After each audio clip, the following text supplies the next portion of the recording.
This is attempt number 1 at turning a bacon and egg McMuffin into a sausage. Does that mean it's a sausage and bacon and egg McMuffin sausage? Either way, I think this is a good idea. Today I'm not trying to make a breakfast sausage. I'm trying to make something that actually reminds you of a McMuffin when you bite into it. That means using real ingredients you typically find in a McMuffin. Instead of breadcrumbs, I'm using actual English muffins. We're going to cut them up, cube them up, and toast them. And then we'll add them directly into the sausage min. This is either going to help the flavour a lot or completely destroy the texture. The bacon is here for both flavour and texture, so I want it cooked first so you can tell that there's actual bits of bacon when you bite. Now the eggs. I remember as a kid watching the ads on TV about McMuffins, and after they'd crack the egg into the rings they'd break the yolks. I don't know why they'd do such a heinous act, but I'll follow suit. I'm going to cut these up into cubes as well, with the goal of getting a bit of egg with each bite throughout the sausage.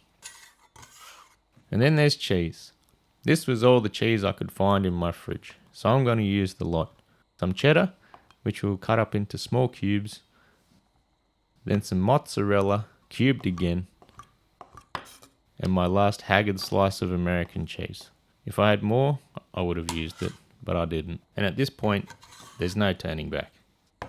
Pork shoulder gives me the structure and enough fat to carry all these ingredients. We'll tear off its lingerie, cut it into cubes so it'll fit into the meat grinder. Then we'll add a bit of salt and then milk powder to help with the binding. Then a bit of sage and white pepper going in.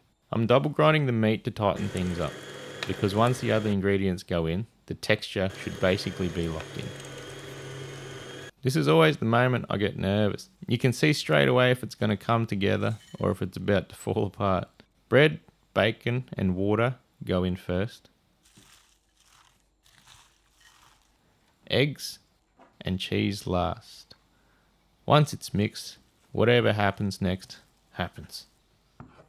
I filmed this before I got my new sausage maker in the mail, so we're back on the stand mixer attachment, and it has these small gaps where chunky bits tend to get stuck and jam up the machine. I'm hoping that it works out. If it fails right here. To my surprise, I think it kind of worked, but there's only one way to find out. Now it just has to survive the cooking.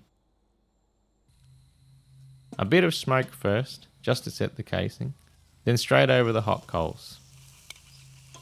This is the moment that tells you everything. Flavour wise, it was actually pretty close. You notice the egg and the melty cheese. You get salt from the bacon, and even the muffin shines through, which I didn't expect. That's pretty cool. Texture, pretty good too, but I'm thinking more chunky, more egg, and more of everything. And as a sausage and bacon and egg McMuffin sausage, it kind of works, but it needs refining, and that's exactly what I'm going to do.